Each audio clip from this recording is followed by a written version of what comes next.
Welcome back to Robert Morris University's live coverage of the 2012 presidential election presented by the Society of Collegiate Journalists.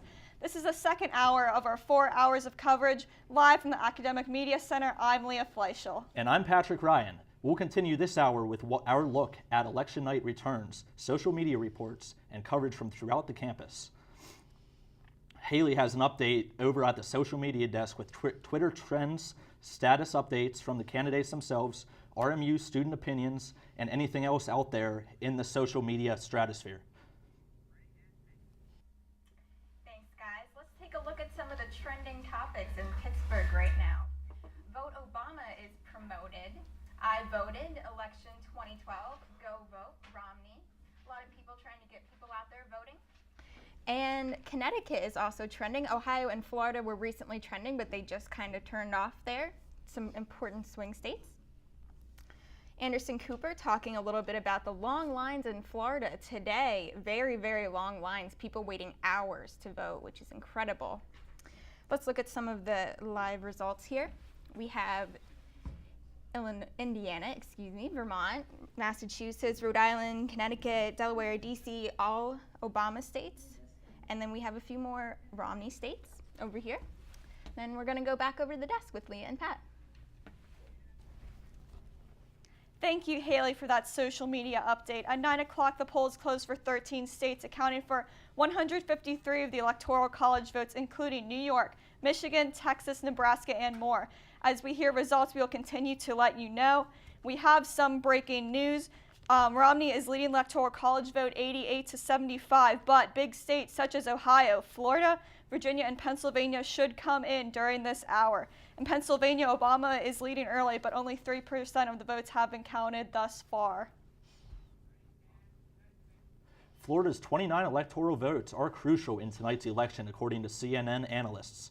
Florida is all about the Interstate 4 corridor. Traditionally, voters north of the corridor vote Republican, and those south of the corridor vote Democratic.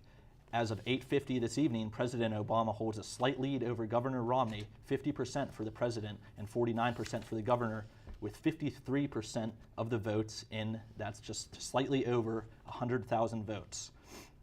Depending on which election ads you saw or listened to during the 2012 campaign, you might believe that whoever wins the election tonight is going to send the country down the road to ruin or worse. Unfortunately, dirty ads are part of the political process, and reporter Haley Sawyer takes a look at the why. Political advertisements play a key role in campaigning. This year in particular, social media has emerged as one of the main methods. Both Barack Obama and Mitt Romney use Twitters to keep their supporters updated about news and events. It is also rumored that the Obama campaign has used social media analytics to rate how voters feel about different issues and topics.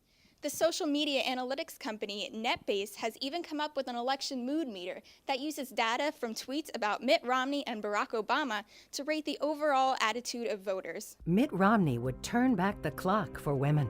Do I believe Supreme Court should overturn Roe v. Wade? Yes. Planned Parenthood, we're going to get rid of that. Today, millions of women rely on Planned Parenthood health centers. Planned Parenthood has invested well over $3.2 million in running their commercial titled Turn Back the Clock. The ad attacks Romney and attempts to make him appear to want to take away women's rights. The ad is incredibly misleading. Romney does not want to get rid of the organization, but rather restrict federal funding. I don't think Mitt Romney understands what he's done to people's lives by closing the plant. I don't think he realizes that people's lives completely changed. When Mitt Romney and Bain closed the plant, I lost my health care. And my family lost their health care. And a short time after that, my wife became ill. Another ad prompts viewers to associate Mitt Romney with cancer.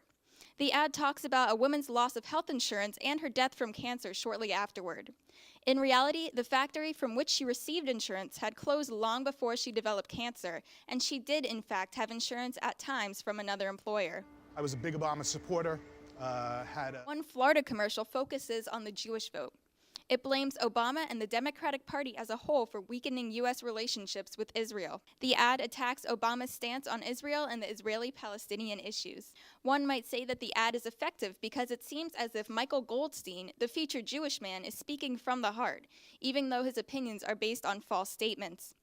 His emphasis on how supportive he was of Obama when he was first elected and has now changed his mind can impact other Jewish voters.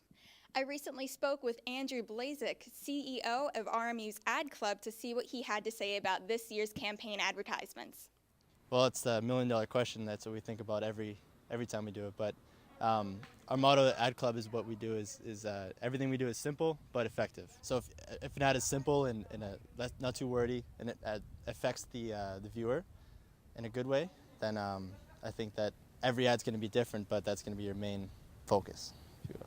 As Andrew said, it is important to know the truth about both candidates before making a decision. Voters should not be swayed by advertising techniques. Certainly, neither of the candidates' best sides showcased in these ads. I don't know, Leah, what ad do you think takes the cake here as the dirtiest? Well, Pat, that one about that man accusing Mitt Romney of being responsible for his wife having cancer was pretty tough to swallow. What do you think? It really was. I completely agree with you 100%. I think there's definitely a thin line between where you can go in the how dirty you really are in these ads, and I think that just completely crossed the line. I think you're absolutely right, Pat Ryan. Here we have some breaking news. Obama has 123 electoral college votes, and Romney has 152. Currently, Barack Obama has 123 electoral college votes, and Mitt Romney has 152.